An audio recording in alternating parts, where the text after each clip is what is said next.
Les grenouilles qui demandent un roi. La Pélasse, un roi, mais qui croque et qui tue. Nous avons choisi cette fable parce qu'elle est drôle, cruelle, et il y a des grenouilles.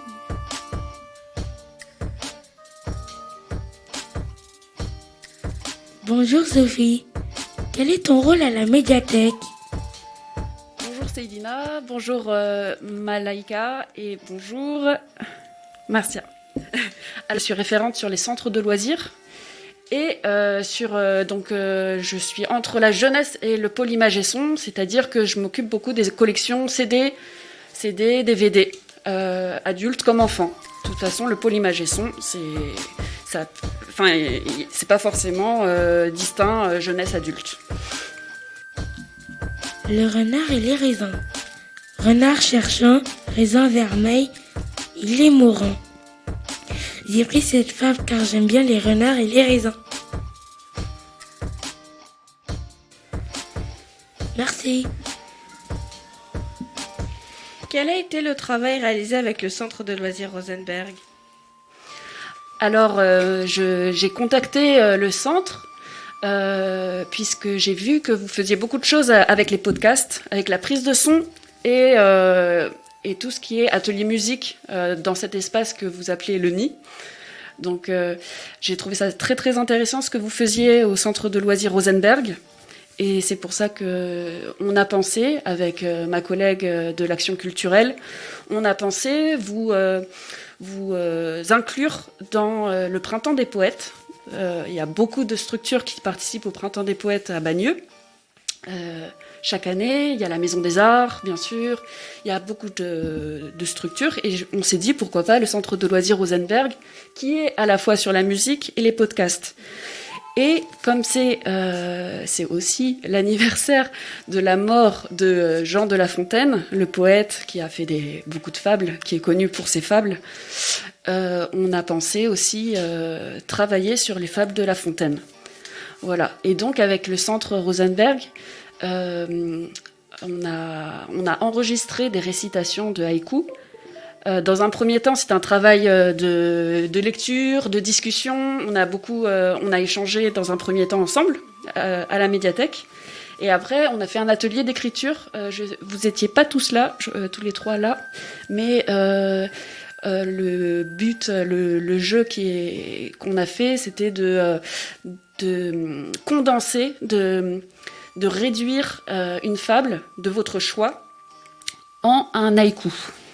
Donc c'était un petit peu un défi, parce que c'est pas évident du tout, mais je trouve que tout le monde a bien réussi à utiliser les ressources, à discuter ensemble en petits groupes, à écrire avec l'aide aussi des animateurs qui étaient là pour vous accompagner, vous donner des petites idées.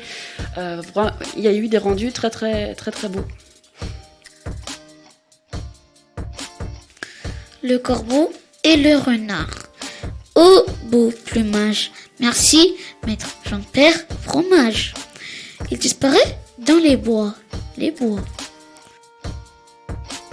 Oh, beau plumage, merci maître Jean-Père Fromage, il disparaît dans les bois. Oh, beau plumage, merci maître Jean-Père Fromage, et disparaît dans les bois. J'ai bien aimé les rimes parce qu'ils étaient drôles. Qu'est-ce que le Printemps du poète? C'est une manifestation culturelle qui valorise la poésie. L'année dernière, je ne sais pas si vous vous souvenez, c'était le courage qui était la thématique annuelle. Cette année, c'est le désir. Donc on en avait un petit peu discuté lors de la première séance à la médiathèque. C'est un peu intimidant peut-être, déjà la poésie et la thématique, mais le désir, c'est très très large, comme le courage d'ailleurs. Donc on en a aussi parlé avec les fables que vous avez choisies. Chacune des fables parle de désir, et on pourra en discuter tout à l'heure avec les petits groupes de haïku, de poètes. Voilà. La grenouille qui veut se faire aussi grosse que le bœuf. Grenouille vit bœuf au grand seigneur, creva. Grenouille vit bœuf au grand seigneur, elle creva. Grenouille vit bœuf au grand seigneur, elle creva. Alors, on a choisi cette fable parce que le titre nous a fait envie de découvrir c'était quoi la fable. Et moi j'aime bien la grenouille et le bœuf. Et ça m'intriguait beaucoup cette histoire. Qu'est-ce qu'un haïku? D'où vient-il? Le haïku, c'est japonais. C'est une forme de poésie, parce qu'il y a plein de formes. On avait vu que la poésie, on pensait beaucoup à la poésie en vers, mais il y a de la poésie en prose, c'est-à-dire sans vers. Mais ce qui distingue le roman de la poésie, c'est que la poésie, en fait, est plus libre. C'est une forme très libre. On peut parler de sensations, on peut suggérer beaucoup de choses par la poésie, alors que le roman, si vous voulez, on raconte une histoire. On doit comprendre de A à Z, on doit s'imaginer dans un cadre précis, dans un décor précis. La poésie, c'est beaucoup plus de l'ordre de la sensation.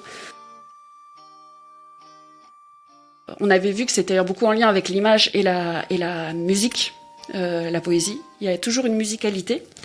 Donc les haïkus, c'est une forme très très brève de 3 vers, 17 syllabes.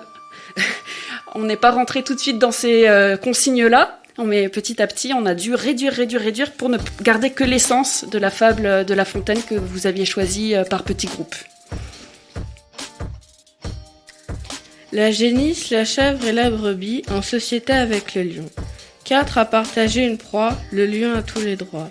J'ai choisi ce poème car je m'intéresse beaucoup à la nourriture des animaux. À quoi sert un haïku ? Un haïku, ça sert à donner de la beauté. En fait, la poésie est désintéressée, il n'y a pas de but précis. Ça sert à rien. Ça sert à rien. La poésie, elle est là pour donner de la beauté, faire nous évader un petit peu. Et puis, comme j'ai dit, il n'y a pas un fil de pensée tout droit qu'il faut interpréter. On est chacun libre d'interpréter comme on veut, de s'imaginer des choses différentes.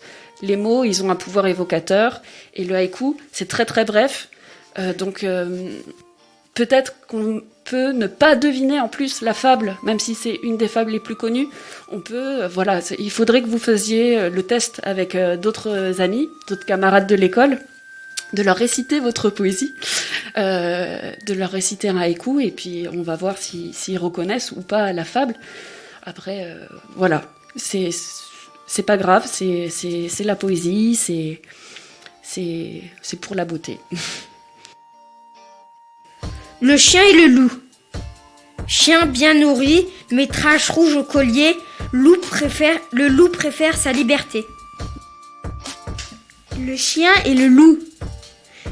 Chien bien nourri, mais traces rouges au collier, le loup préfère sa liberté. Le chien et le loup.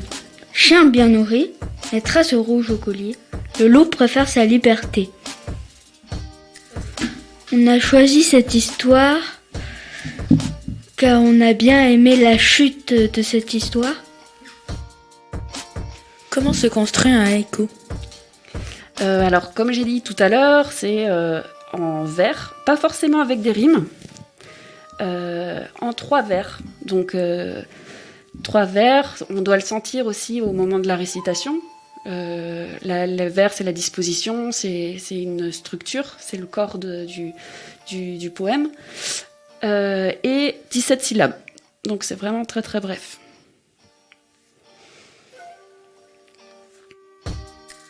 Les grenouilles qui demandent un roi.